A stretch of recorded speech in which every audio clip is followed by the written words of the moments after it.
Welcome. I'm E.G. Marshall. Welcome to the world of terrifying imagination, the fear you can hear. This time, a contemporary tale concerning the ill-fated flight of the first American woman astronaut, the flight of the Diana I. A tale of 3 astronauts who reached Skylab only to be literally snatched into the void. But before Diana I ever left the ground, the aura of doom hovered around her as she stood poised on the launching pad. This is Diana Control. We've been holding at T-minus 45 minutes while a faulty computer monitoring the loading of propellant has failed. This is a scrub. We will set back countdown to T-minus 13 hours. McDonald at Capcom. Gordon, do you read me? I read you. I'm sorry for the bad news. It's a scrub. Roger. Tell Luke I'm sorry, too. And, what do I say to the doctor? Same thing. Same for all of us on the team. Yeah, but it's tougher on her. I mean, you know, the disappointment. First American woman into space and all. Terry will manage it. Don't you worry about her. Over and out. Roger. Only I do worry. Ships, whether they ride on air or water, just don't mix with women.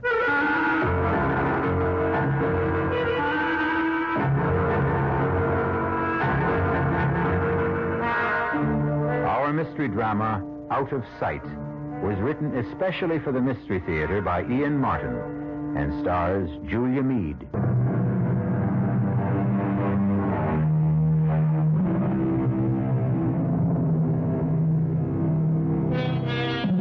It might have been far better if the scrub on the Diana I had been a total. This was only another in the long series of delays that had plagued the spaceship and haunted not only the astronauts themselves, but the ground crew as well. Returning to the compound from the launching, the most concerned of all was the first of Our Lady astronauts. I don't mind admitting it, but I really feel like as bursting into tears. Who doesn't? Well, the difference is you're a man, and I'm a woman. No doubt of that. Although I must say I go for you a lot more as you are now than in the spacesuit. Down, boy. Back off, Marine. Hey, what are you getting so sore about, Navy? You got her. And I mean to keep her. Yes, sir, Captain. I mean, Commander. Hey, don't pass my digs. Are we all having dinner together? Yeah, sure thing, but I want to get me a shower and a shave first. We were up on that rocket so long, I practically grew a beard on my knees. Well, I'll see you later.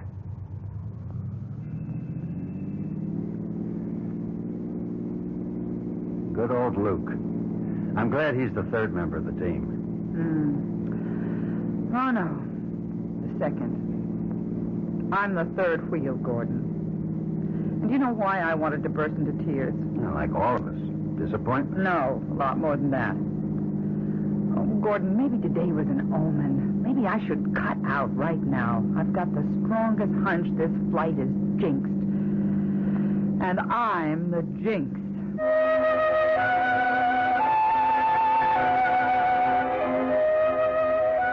Terry? Terry, where are you? At the window, Gordon. I didn't mean to wake you. It's okay.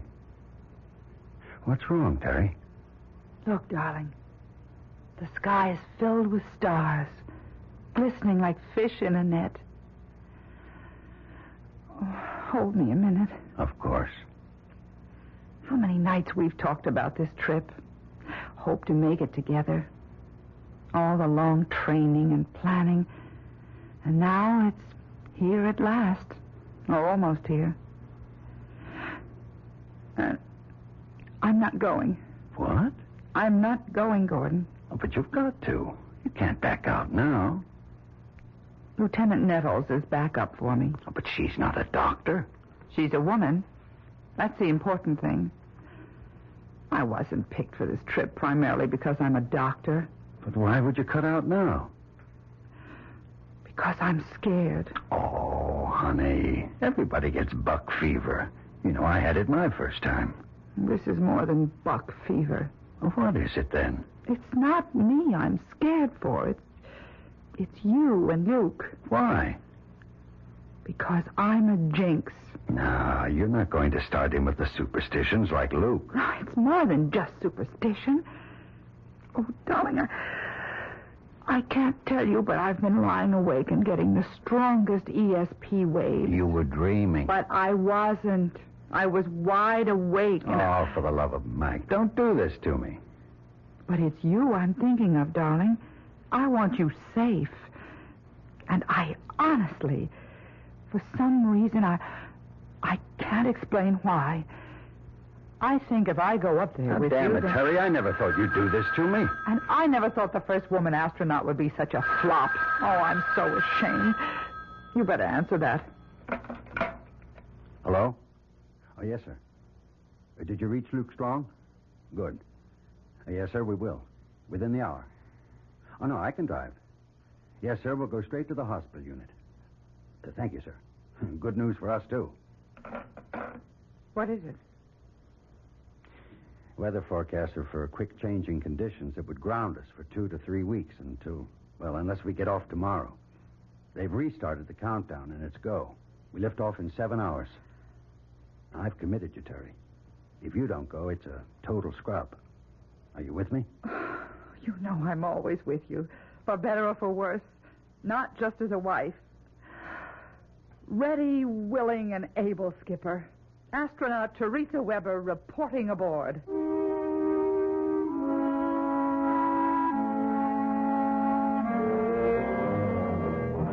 Pilot the Capcom. Do you read me? Yes, Commander, we read you. Are we still on countdown? Yeah, Gordy, T5 and counting. Any okay with you? All systems are go here. Check, Luke? Everything reads good to me. Cabin pressure is holding at 6.1 pounds. Roger. We are T40 and counting. Looks good all the way. Good. Keep me posted. Roger. Over and out. How do you feel, Terry? Now that I'm here, great. Hang in, lovely. You've only begun to live. What do you say, Luke? Well, let's get it all put together. Skylab, here we come. That's the spirit. Let's check out the inertial guidance and the boosters again. What do I do, Captain? Just sit tight and get ready for the thrill of your life.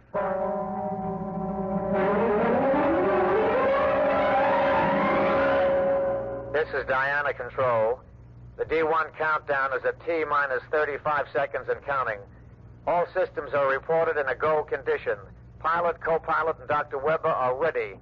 The Diana spacecraft umbilical is cut. We have transferred to internal power. We are counting down starting now. 13, 12, 11, 10, 9. Ignition sequence starting. 5, 4. We have ignition. All engines are running. We have a liftoff.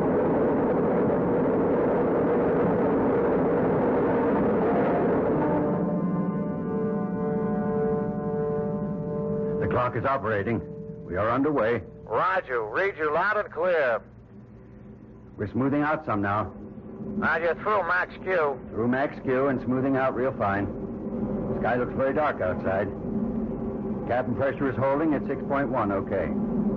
Coming up on 2 minutes. Roger. Reading you loud and clear. Pitch 25 degrees. Your flight path looks very good.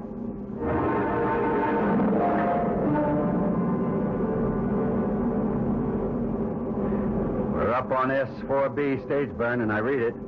Mark, 2 minutes. Roger. You have 22 seconds to shut off. Roger. Read that, Luke. What do you reach your velocity? 25,668 feet per second. Roger. We confirm. Coming up to burn off. 6, 5, 4, 3, 2. There she blows. Gentlemen, you are in orbit. Hallelujah. We've achieved orbit. Whee! Skylab, here we come. You are go for a dock. Roger. You'll be losing me now. I'll pass you on to Bermuda. Roger. I'll see you in a couple of hours. Have a happy. We'll give you a final okay on docking then. Roger. My buddy thanks you, my wife thanks you, and I thank you. Over and out. Okay, Terry. What do you think of space flight now? Oh, it's marvelous. Wonderful. A rocking chair. I don't know what was the matter with me. Well, whatever it was, as long as it's gone, let's put it out of our minds. Now, this is going to be a milk run. A what? I'll tell you. A young man like me and a young woman like you wouldn't dig that talk. It's from World War II, but I've read about it. A milk run was like when you flew out to bomb and came back and knew old Hitler didn't have any more planes to bother you, and you were just as safe as if you were taking a ride in your grandmother's electric automobile. A piece of cake. Yeah. But the best piece of cake we got riding with little old Diana is the middle astronaut here. Okay, Luke. Playtime's over. Let's run a full instrument check and give Terry a chance to start working on the medical reports. If I have to put up with wearing these electrodes like Frankenstein's monster, let's at least make it worthwhile.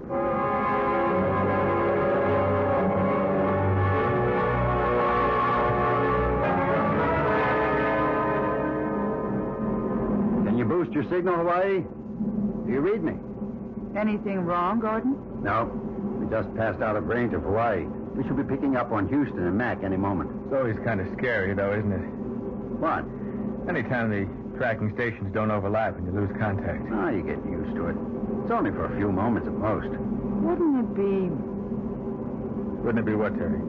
Oh, that's just silly imagination. No, you got me going. I want to hear what. Well, I was just thinking, wouldn't it be awful if we did lose touch completely with Earth? Not possible. Too many backup systems. Different frequencies, emergency equipment. Yeah, but just supposing as long as Terry brought it up, we did lose contact, what would happen then? Well, we can still fly the ship. But with no arrangement for splashdown, where would we fly to? Well, we can always dock with Skylab and use their equipment. We don't need ground to make a dock. Yeah, but if Skylab's equipment come goes out... on now. It's just not possible, so forget it. I'm going to call in... Diana 1, this is Skycom. Do you read me? Roger. I sure do. Loud and clear. Good. We'll have half an hour's clear contact. During that, we'll give you coordinates for the dock. Roger. Now, let's synchronize our time. I'm coming up on 10:32. That's 2232. Mark when I give you wow. Wow. Roger. I read you. Dead on the button. Hey, okay. Hear this, then. In order to achieve trend... Mac? Mac? You read me? Mac? What is it? Now, hold it. Let me try another frequency. Mac? Mac? Capcom, this is Pilot Weber. Do you read me? Damn, try another. Diana 1 to Capcom. Capcom, do you read me?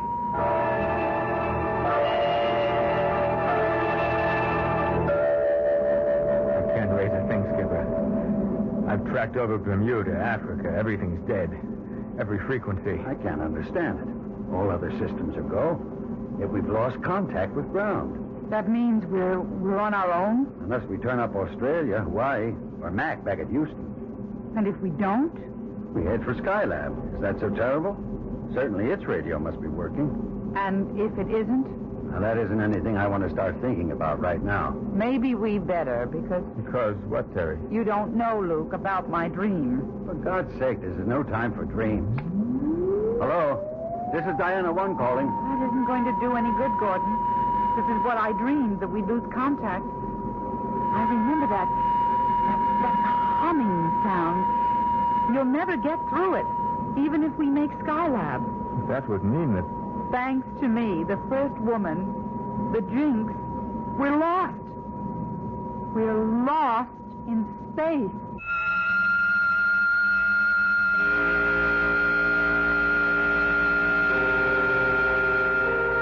Can you imagine being condemned to wander in space till food and oxygen gave out? Or the orbiting vehicle you made your home plunged through the friction of the atmosphere to roast you to ashes in fire and flame? The very thought of it makes my blood run cold. But perhaps you will prove to be made of sterner stuff. For another full orbit, the Diana 1 circled the Earth. But it seemed that all communication was irretrievably gone. On all frequencies, on all tracking stations our astronauts tried to raise, they heard only that high, oscillating hum. No, we've got to face it. We're clear out of touch. There's only one thing left to do. Make the dock ourselves. Well, we've used up a critical amount of fuel attitudinizing ourselves to try to pick up Capcom signals. I know. Do we go for a dock this time around or wait till next orbit? Well, we've repositioned all the way around this time. We'll never be aligned more favorably. With the tweak burn, we ought to have precise apogee and gain on her enough to lock onto target with radar. How soon will we see the lab? 25 to 20 miles we ought to have clear. There she is. Ahead and just a little bit above us. She's right, Gordy. Okay, we'll intercept. We're on our own. We're going to have to chase for a while, but we're locked on by radar and fitting.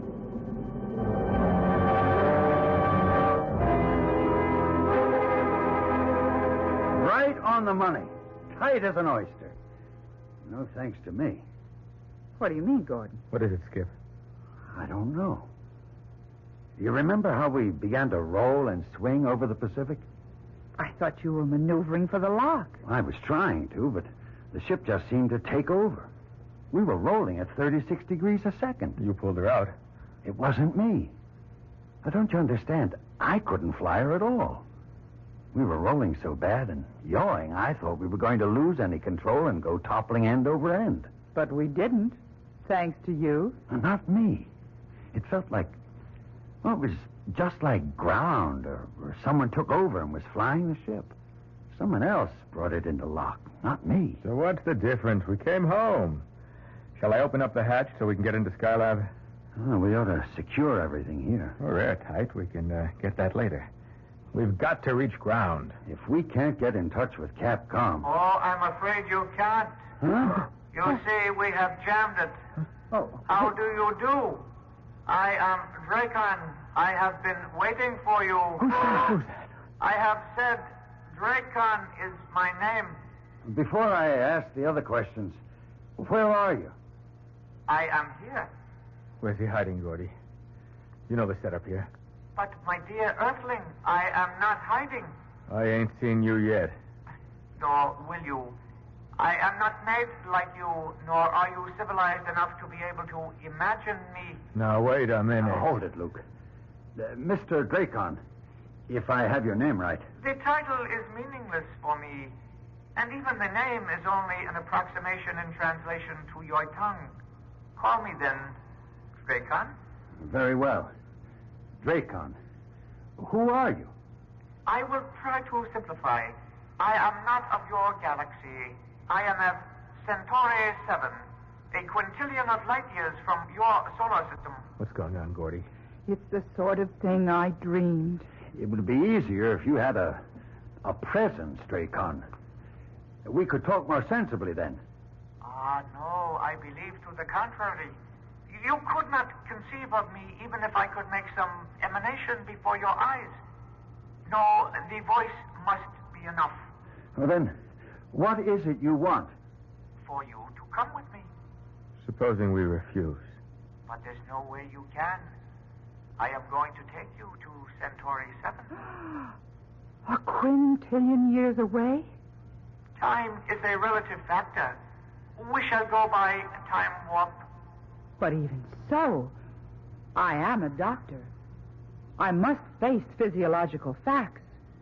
I don't know what your physiology may be, but if we, Earthlings, as you call us, should pass a destination a quintillion years away, we wouldn't arrive as anything more than dust.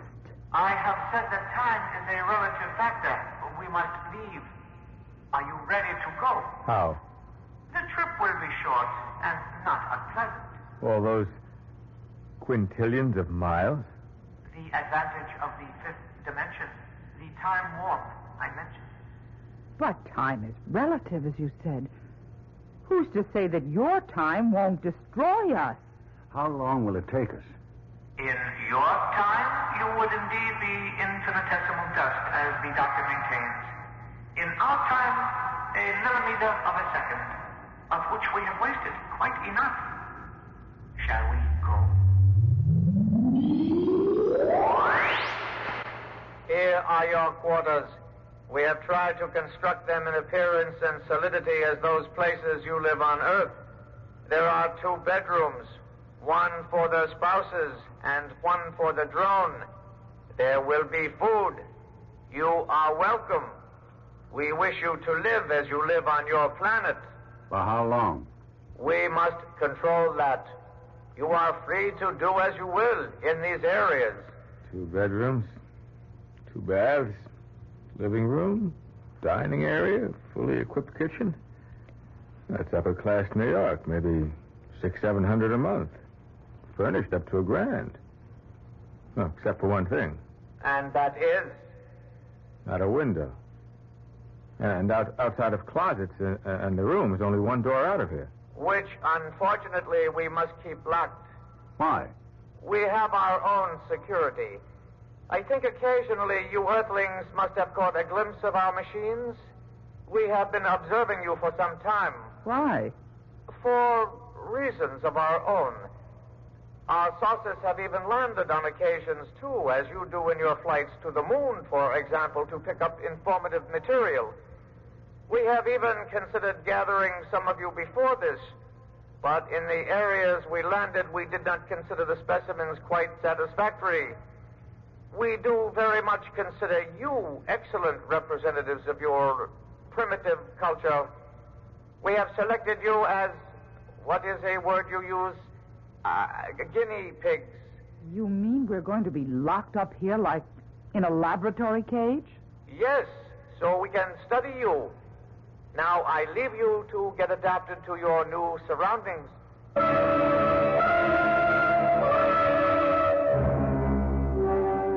have brought the Earthlings, O Ancient One.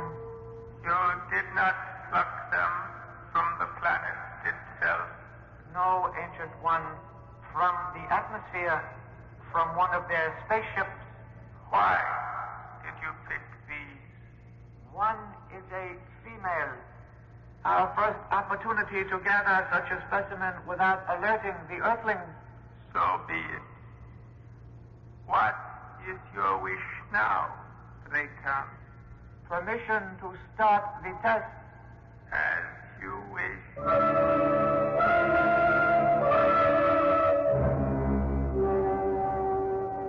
Gordon, there's nothing in the big bedroom. It's just a box with some furniture. No openings anywhere. Any luck here? The front door doesn't have a handle, let alone a lock. The only openings are that vent up there and one on the floor on the opposite side. Air vents, obviously. Otherwise, we wouldn't be able to breathe. You find anything, Luke? You think it's okay to talk? No, but we might as well. I'm sure we're bugged and they hear everything we say. What did you find? Nothing. You? Neither of us. Except 2 air vents in this room. If there was some way to... You hear a kind of hiss? Yes. And... Oh, it's getting stifling in here. They've turned on some kind of heat.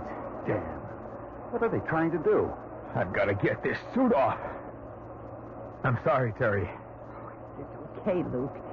Just forget I'm a woman. That'll be a day for the old prowler. Now, but let's strip down. Come on. Nobody needs to have any hang-ups. I can tell you, as a doctor, we can stay in our thermals. It's safer if they try to roast us alive. Where's that ever-loving heat coming from? Probably the vent at floor level. Yes. Hey, come on. Let's all stuff our suits against it. Maybe we can keep it out. Good thinking, Charlie Brown. Man, I tell you, this is no way to go. You rotten son of a gun. Come on. Fight fair and give us a chance. Stop it, Luke. I don't mind dying. But I want a chance to fight back. Luke, it isn't doing any good. Don't give them the satisfaction of... Gordon? Yes, Terry, you're right. I don't know if we're just blocking it or... Hey, wait a minute. What is it? He's testing to see if... Oh, they've stopped it. They've stopped feeding the heat. Thank God. I never could stand heat. I am scared witless of smothering to death or burning up in a fire. Who isn't? You all right, Terry? I'm okay, darling, but we've got to get out of here. How? I don't know. I'll leave that up to you fellows, but we've got to get away. To where? Anywhere but here. This is only the beginning. The beginning of what? The tests.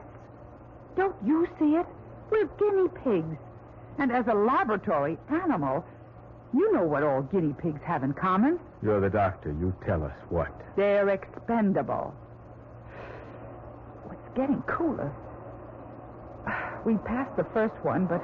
Oh, no. What is it, Gordon? The other vent. Can you hear it? They're starting the Turkish bath treatment again. It's just the opposite this time, I think. This is Operation Cold Freeze. How can we get up to block that vent? Luke, get on the other end of the table there and drag it over. Roger, Skip. Terry, bring the flight suits. That air is like dry ice. Oh, I can take this better than heat. Here, Terry, I'll help. Now what, Skip? Oh, this is my weak spot. I can't stand cold. Both, get on table. Terry, Yes, darling. you get up. Luke, shoulders. I help. Then I pass flight suits to you. Block out cold air. Here you go.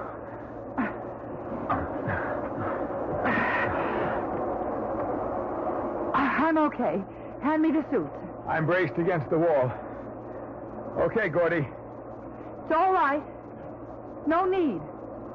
They'd shut off the freeze. Here are the suits. I got him. Come on down, baby. Well, you're something to have around. You imagine old Gordy or me getting on each other's shoulders? Huh.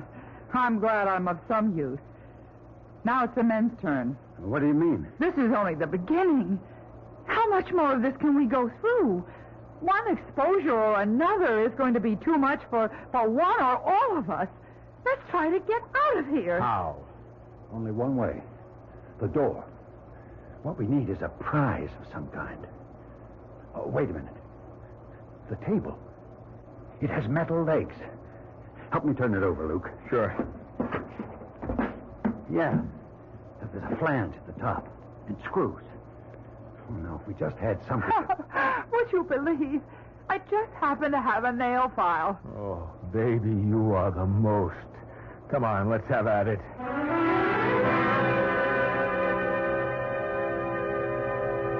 Have we got the flange far enough in between the jamb and the door this time? This looks like it. Ready? If we do get the door open, then what, darling? Well, first, let's get it open. Then we'll know. You ready, Luke? Roger. You too, Terry. Give us all the weight you can. I'm ready. Then all together. Set? On the count of 3.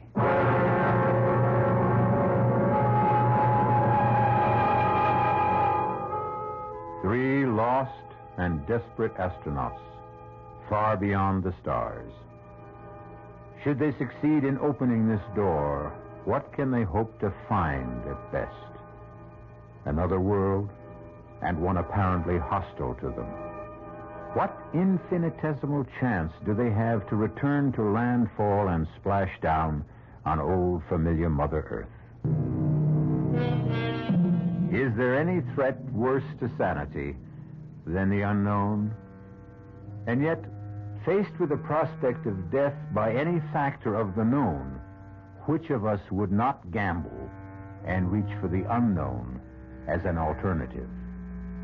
Our three lost astronauts are no different as they struggle to open a door on what? What kind of a world lies beyond it? She's open. But... Nothing. Well, there's nothing. Nothing outside, but What? it may look like nothing, but it's solid. It might just as well be a wall. For you, it is. For us on Centauri 7, it is our world, but not yours. Are you now satisfied? But what do you intend to do with us? We must finish our tests before we tell you that. Now you are weary. First, you must rest.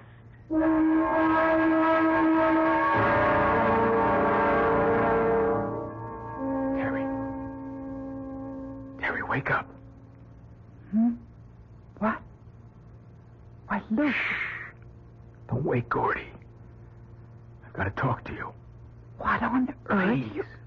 Please. Come into my room. Okay. Just a second till I find my shoes. Come on. I'm coming. What is it? I've got to talk to you. Terry. We're all going to die here. We don't know that. Well, I do. And there's something I want before I do. What are you? You. I want you, Terry. Luke, listen to me. I'm not listening to anyone anymore, just myself. Now, Gordy stole you away from me, but just for once, I'm going to steal something away from him. Gordy is your best friend. That's for laughs. Everything I ever wanted in life, I had to fight him for. First space flight, the commandership of this one U, he always won. Keep away from me. Not this time, not this once. You can't. I won't. I'll scream for Gordon. You do, and you get this in your throat. If I can't have you, he never will again. Oh, where did you get that knife? From the table. 3 of them there. Okay, Terry. Come here. Get away from her, Luke. Gordy. Look out, he has a knife. So have I. All right, Luke. You wanted to use the knife? Come on. Try it on me. That suits me just great. You bought yourself a real Donnybrook. Stop it. Stop it, both of you. Stay out of this, Terry. I won't stay out of it. And for the information of both of you, I have a knife, too. Okay, Luke. Drop yours. Let your lousy husband get me in the back, no thanks. Hey, stay out of this, Terry. He's had this coming a long time. Will you listen to me? Both of you? Don't you see this is just another test? What? Don't you remember? We're guinea pigs. They're testing every kind of reaction in us. Luke, please. I know how you feel about me. You love me. That's right, Terry. But not that way. As a friend, as you love Gordon. Love? Yes, love.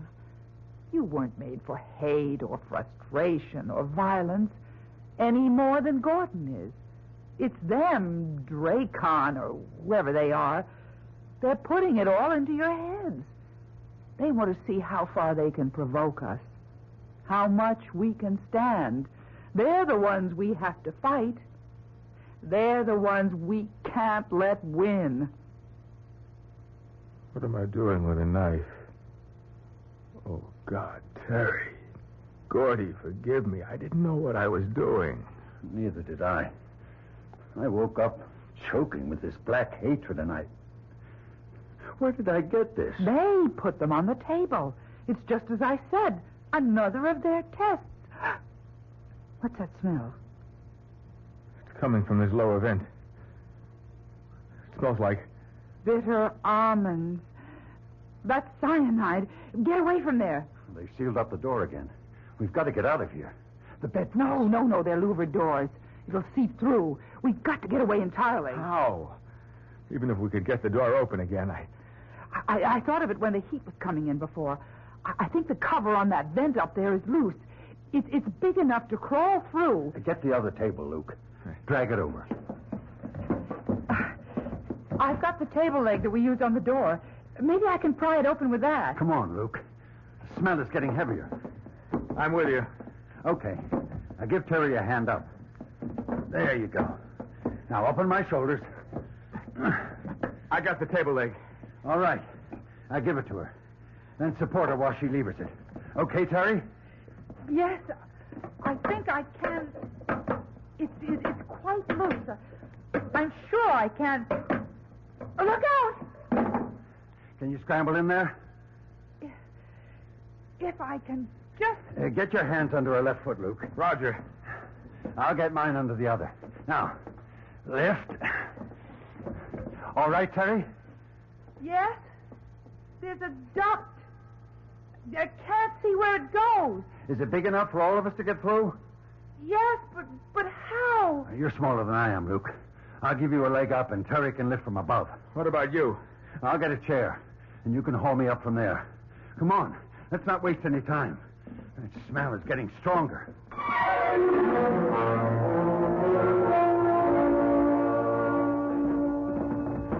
Terry? What, Gordon? Why are you stopping? Another turn? No. It's a dead end. Oh, no. Are you sure? It's blocked in front and on both sides. Wait a minute. What? It's open above. like a chimney. How wide is it? Just a moment. It's round, about maybe 3 feet in diameter. Any light? No, just as dark in here. It's no use. We'll have to go back. We can't go back. Not to that cyanide. Maybe they stopped pumping it in. What else can we do? We can try what mountain climbers do. What? Terry, Yes, Gordon. can you stand up where you are? Yes, I think Yes, I'm standing with my head in the chimney. All right. Now listen carefully. Remember when we climbed Old Baldy? Yes, 1,000,000 years ago. Now, hang in, baby. Don't you flake out on it. I won't. You mean that guide that showed us how to chimney climb? Yes. Now turn towards me and put your back against the wall. Now, can you get your feet up there on the other side? Just about. Then I brace my back and then push up, right? Right. And slide your feet up an inch or two and keep repeating. Roger. You'll have to go next, Luke. You get it? I get the idea. But supposing that thing's 30 or 40 feet tall. We go as far as we can, and we all fall and break our necks together.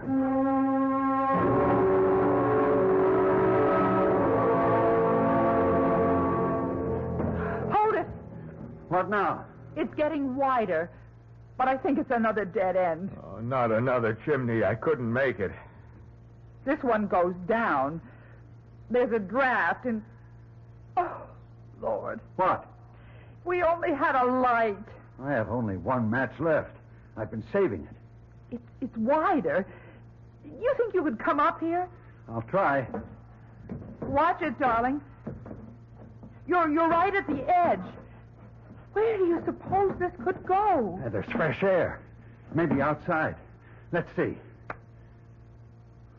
Maybe we've gotten a break at last. It's only about a 30-degree pitch.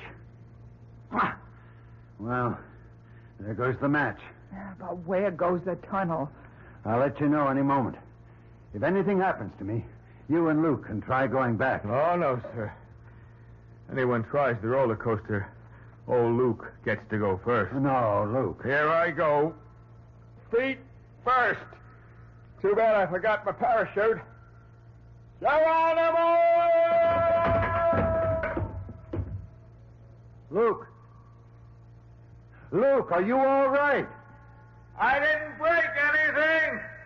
Should we come ahead? Might as well. But you sure ain't gonna like it when you get here.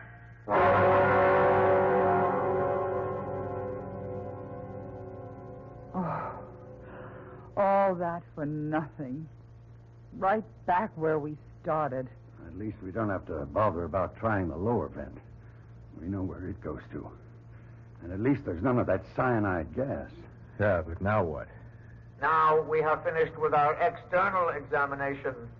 I am sorry to say that the continuation of our test program may be even more unpleasant. Now, look. If you let Captain Strong and my wife go, you can... Just a minute, old buddy.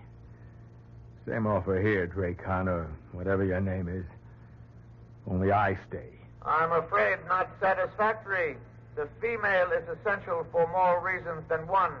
Why? First of all, your physiology is quite different from the male. We will want to study that. Secondly, you are a doctor. We can use your expertise to dissect your male companions so that we may study how to work on you. No, absolutely not. I won't lift a finger to help you. Suppose we were to offer to let your husband go. I'll answer that. No, let me. Darling, I'd gladly die for you. But I couldn't kill for you. I wouldn't expect you to. I love you. I love you. And we both love you, Luke. One for all, and all for one. I guess we bought it for good this time. But wherever we go, we stick together. Very well, Earthlings. I will give you your wish. You'll have to execute a turnaround. Hey, Diana 1, do you read me?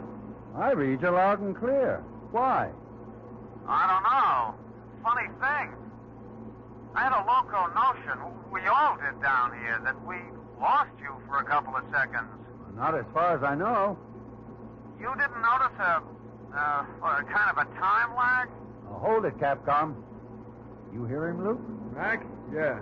I don't know what he's talking about. You, Terry? Capcom to Diana 1, do you read me? I read you. We registered a sort of oscillator hum during that 2-second gap. How about you? I didn't hear it. Half a sec. You pick up anything on instruments, Luke? Or hear a sort of oscillator hum? I did.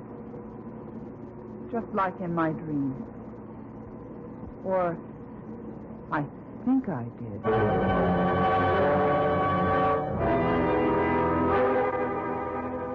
And are you sure they come? The Earth people will know nothing of our interference. Oh, Ancient One, in their time referenced, they were missing but the blink of an eye. And the 3 who were here will not remember. Can the eye of an earthling see a bullet? Can it follow the speed of light? They will not remember. As to the planet itself, what is your recommendation? Observing them close at hand, particularly the female one, I have seen a capability for self-sacrifice and love. There is some hope for them, then. We might allow them another millennium to better themselves. So be it. We will allow the Earthlings one final chance.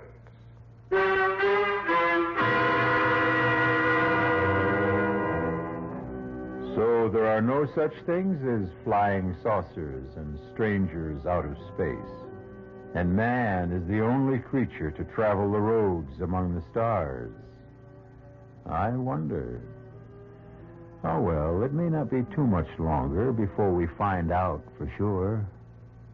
Only a few thousand years.